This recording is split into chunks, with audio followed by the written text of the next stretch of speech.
ខ្ញុំប្រកាសណាស្វាភាពថ្ងៃនេះមានឱកាសសូមជម្រាបជូនអំពីដំណើរជីវិតរបស់មនុស្សយើងដែលនិយាយអំពីរឿង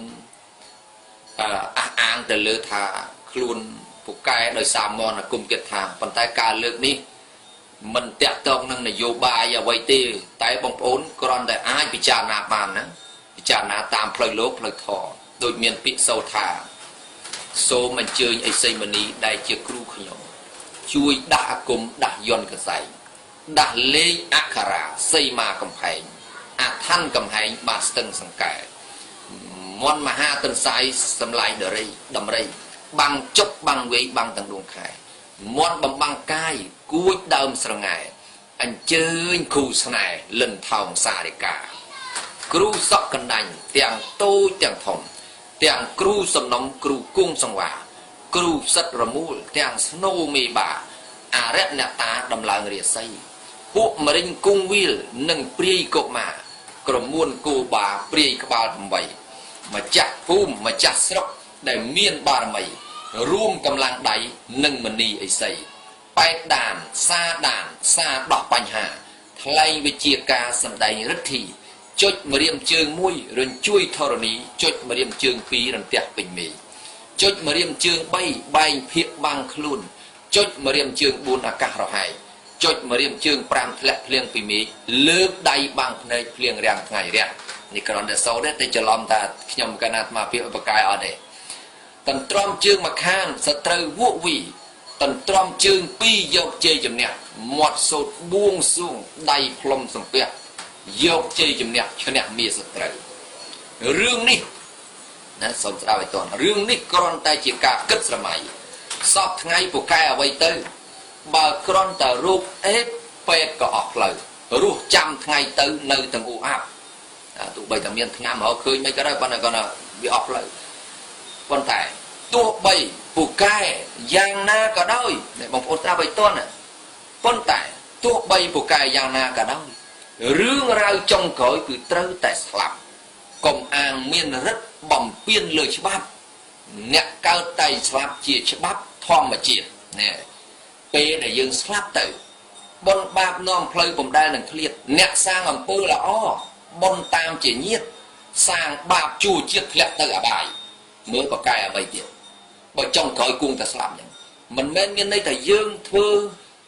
អ្នកធំយើងបានអំណាចបានអីថាខ្លួនបកែមិនចេះចាស់មិនចេះឈឺមិនចេះស្លាប់ទេច្បាប់ធម្មជាតិកំពុងតែរុញច្រានយើងគ្រប់គ្នាឲ្យចូលទៅរកការចាស់ការឈឺការស្លាប់ដោយគ្មានបុគ្គលណាគិតបានទេ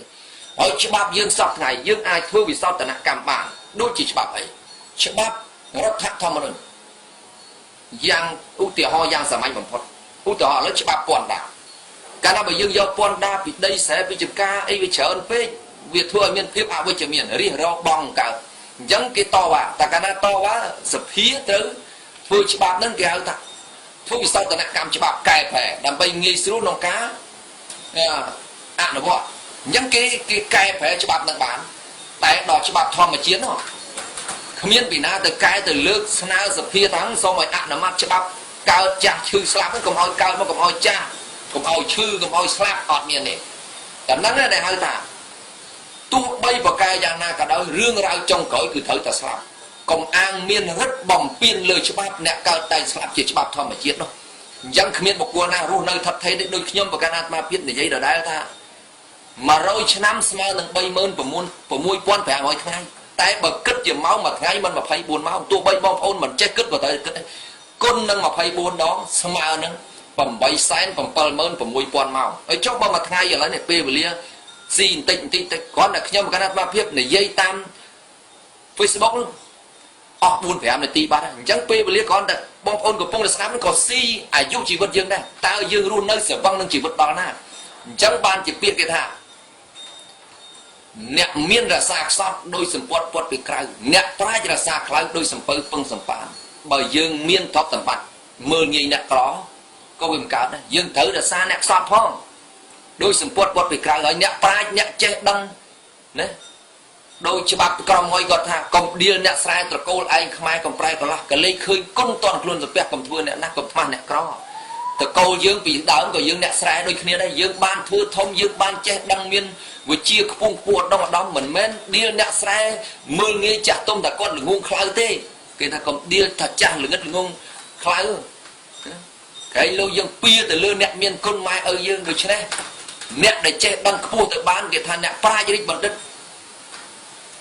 បើបាត់ធម៌2ទោះបីរៀនដល់បណ្ឌិតបាត់ធម៌2គឺគុណធម៌និងសិលធម៌2ហ្នឹងហើយបាត់ធម៌2ហ្នឹងហើយចាត់ទុកថាមនុស្សល្ងងហើយលែងមាននិយាយអត់ទៀងត្រង់និយាយភូតភរកុហកបោកប្រាក់គេអត់កាន់ពាក្យសច្ចៈអាហ្នឹងគេមិនចាត់ទុកថាបណ្ឌិតទេគេចាត់ទុកថាមនុស្សល្ងងហើយអត់មានប្រយោជន៍ដល់សង្គមអីទេមានច្រើនក៏គោកតែអត់មានប្រយោជន៍ទេបងប្អូននេះគ្រាន់តែជំរាបជូនប៉ុណ្ណឹងដូច្នេះដោយពេលវេលាមិនអាចតម្រូវឲ្យបានច្រើននាទីទេបានតែប៉ុណ្ណឹងសូមអធិស្ឋានការលើសលួសខ្វះខាតអ្វីសូមបងប្អូនជនរួមជាតិក៏ដូចជាជនទូទៅដែលបានស្ដាប់ឮថាខ្ញុំកណ្ដាលអាត្មាភាពមិនមែនជាអ្នកនយោបាយ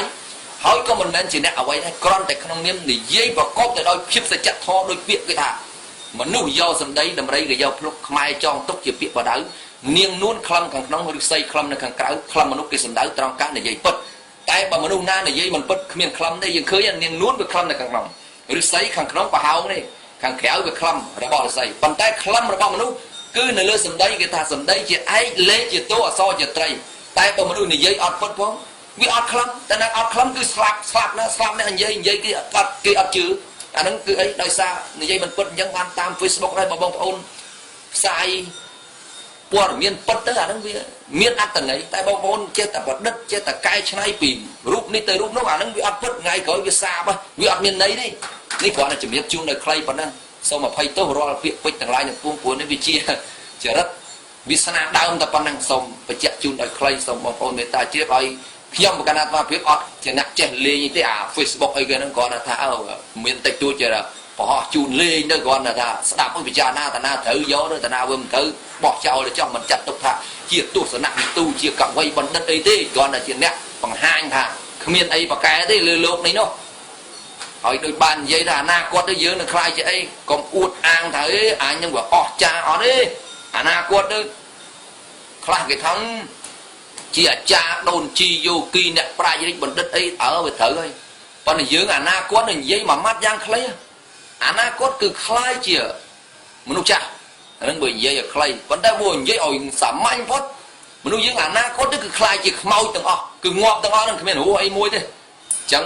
ការរស់នៅត្រូវតែមានការយោគយល់គ្នាមិនត្រូវរស់នៅយកសុខតែឯងឲ្យអ្នកដទៃកើតទុកទេឲ្យនិយាយនេះពេចប៉ះពាល់គេថាចេះតែយកខ្លួនដាក់ថាប៉ះពាល់នយោបាយអត់មានទេសូមអធិស្ឋានសូមអភ័យទោសយ៉ាងសូមចប់ពេលវេលាដូចអស់8នាទីដល់ដូចច្រើនបន្តិចណា